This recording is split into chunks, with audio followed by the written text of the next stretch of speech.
Agency काम कर रही थी नसवाई में। अब सेंट्रल गवर्नमेंट की जो एजेंसियाँ जो लगाएंगी वो लगाएंगी प्लांट, बिल्कुल। तो इसलिए उस एजेंसी को, जो प्राइवेट एजेंसी थी, वो वहाँ से माननीय सांसद महोदय ने जो बात की जी, उसमें यदि ये अपने को चाहिए कि बहुत जल्दी बना। हाँ सही बात, हमें तो काम चाहिए जल्दी, बिल्कुल। वैसे कोविड की दूसरी लहर में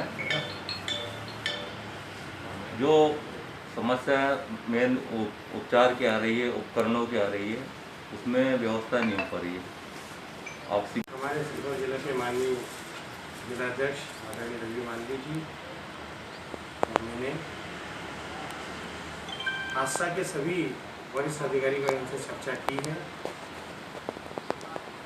सिविल हॉस्पिटल आस्था में जो रेमडेसिविर इंजेक्शन और ऑक्सीजन की कमी की बात जो बार बार आ रही है, उसी की आपूर्ति के संबंध में यहाँ पर चर्चा की है। ऐसा भी नहीं है कि व्यवस्था पूरी तरह से दुरुस्त है, व्यवस्था में बहुत सारी खामियां बातचीत में निकल के आई है। उन सारी खामियों की पूर्ति करने के लिए यहाँ पे कुछ आवश्यक निर्देश दिए गए हैं और मेरा ऐसा मानना है कि 2 से 3 दिन में यहाँ पर पूरी व्यवस्थाएं बन जाएगी। इंजेक्शन की कोई कमी नहीं होगी और ना ही किसी व्यक्ति को ऑक्सीजन की कोई कमी पड़ेगी। बेटा ऑक्सीजन प्लांट लगना है, जिसके लिए सांसद जी आपने और विधायक जी ने राशि घोषित की है, उसमें कुछ राशि की बढ़ोतरी भी की, तो कितनी राशि दोनों ने दी और वो प्लांट का क्या प्रोसीजर हो?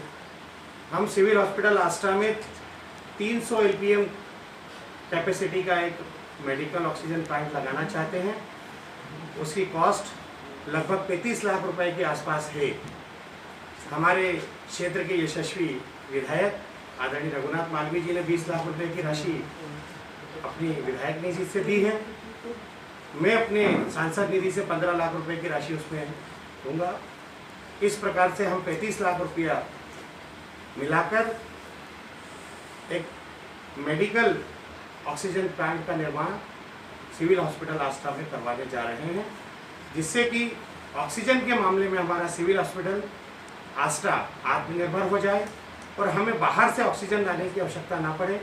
हमारे जो संक्रमित मरीज हैं उन्हें जितनी ऑक्सीजन की आवश्यकता लगती है, उतनी ऑक्सीजन हमारे यहाँ पर ही बन जाए, जिसका उपयोग इस प्रकार से संक्रमित मरीज कर सके। सोनकच्छ के विधायक ने भी आस्था के लिए 25 लाख रुपए देने की घोषणा की है। क्या कोई दूसरा विधायक अपने क्षेत्र के विधायक के इधर पैसा दे सकता? मुझे इस संबंध में कोई जानकारी नहीं कि सोनकच्छ के विधायक जी ने यहाँ कितनी राशि दी है, मगर मेरा ऐसा मानना है कि यदि उन्होंने कोई ऐसी राशि दी है तो निश्चित रूप से उन्होंने आस्था की जनता की भावनाओं के साथ खिलवाड़ किया है। वो इस प्रकार की राशि नहीं दे सकते हैं। वो एक सीनियर MLA हैं, साथ में मंत्री रहे हैं, 2 बार मंत्री रहे हैं। इस प्रकार से यदि उन्होंने किया है तो निश्चित रूप से उन्होंने अपने अधिकार के बाहर जाकर वो पत्र जारी किया होगा, राशि दी होगी। इस प्रकार से राशि देने की बात करना कहीं ना कहीं आस्था की परेशान जनता की भावनाओं के साथ खिलवाड़ करना है।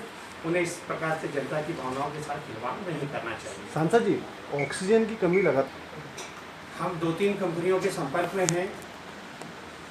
जो भी कंपनी हमें जल्दी से जल्दी इस ऑक्सीजन प्लांट का इंस्टॉलेशन करके देगी और ऑपरेशन शुरू करा देगी, उस कंपनी को हम इसे इंस्टॉल करने का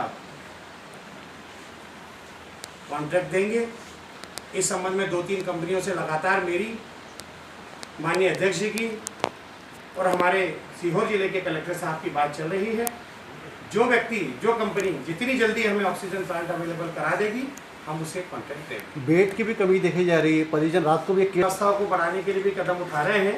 एक नया छोटा कोविड सेंटर लगभग 20-25 बेड का, उसे शुरू करने के भी निर्देश अभी यहाँ पर अधिकारियों को दिए गए हैं और बहुत ही जल्दी एक बंद पड़ा हुआ हॉस्पिटल को चालू करके उसमें लगभग 25 बेड का कोविड केयर सेंटर चालू करने का प्रयास हमारे द्वारा किया जाएगा।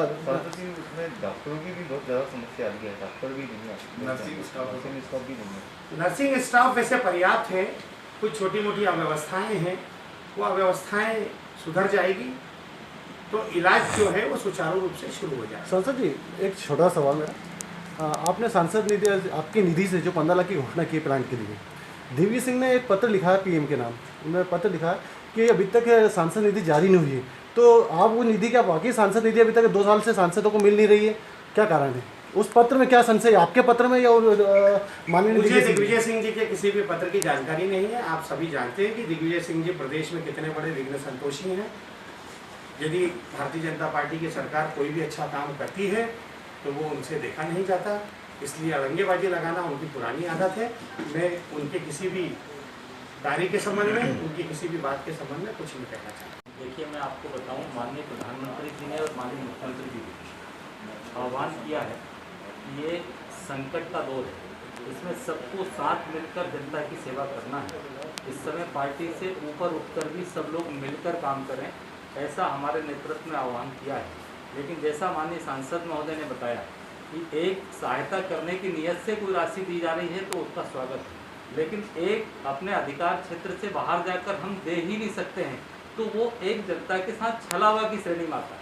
यदि वो देना चाहते हैं तो माननीय सांसद जी ने अभी कुछ देर पहले कहा कि भारतीय जनता पार्टी उनका पुष्पमालाओं से स्वागत करेगी कि वो हमारे लिए पैसा दे रहे हैं, लेकिन वो अधिकार क्षेत्र से बाहर नियमानुसार यदि नहीं दे सकते तो आस्था की जनता की भावनाओं से खिलवाड़ करना ये मैं उचित नहीं मानता। इसमें यदि सत्यता है तो स्वागत है। हम पैसा लेने के लिए या कांड के लिए कोई मदद देने के लिए कोई इनकार नहीं है, जनता के लिए काम सबको करना है। लेकिन नियम प्रक्रियाओं में जो चीज़ नहीं आती है, यदि वैसा है तो ऐसा एक वरिष्ठ विधायक को, पूर्व मंत्री को नहीं करना है। आज माननीय सांसद जी की अध्यक्षता में ये तमाम जो समस्याएं आस्था की थी उस पर विचार किया गया, तो कैसे ऑक्सीजन की और उपलब्धता आस्था को कराई जाए, इस पर बात हो रही है कि अतिरिक्त ऑक्सीजन सिलेंडर्स उपलब्ध हों, रेमडेसिविर इंजेक्शन की आपूर्ति के लिए जो आवश्यकता है उसको कैसे व्यवस्था करें। हमारे नियमों जो जानकारी दे रहे थे उनको क्या क्या चीज़ों की आवश्यकता है जो सरकार के साधन से हो सकती है, वो व्यवस्था माननीय सांसद महोदय, माननीय विधायक महोदय देखेंगे। और हम पार्टी के नाते हमारे सभी वरिष्ठ गण यहाँ उपस्थित हैं, ये सब का ये कहना है कि जो आवश्यकता हमारे माध्यम से पूरी की जा सकती है, ये डोनेट करके भी उनकी मदद करके इस काम में पूरी पार्टी खड़ी रह के मदद करेगी। इसलिए हम सब लोग आगे करने के निर्देश माननीय मुख्यमंत्री जी ने और हमारे पूरे प्रशासन को दिए हैं। सांसद महोदय ने विस्तार से प्रशासन को ये बात बताई। निधि विधायक के लिए होती है, क्योंकि इसका प्रतिनिधि को केवल अनुशंसा करने का अधिकार होता है, वो स्वीकृत थोड़ी करता है। जैसे मैंने 15 लाख रुपए दिया तो मैंने स्वीकृत नहीं किया, मैंने स्वीकृत करने की अनुशंसा की है। अब वो देखेंगे कि नियमों में आ रहा है कि नहीं आ रहा है, वो कलेक्टर तय करेंगे। अब मैंने 1 मिनट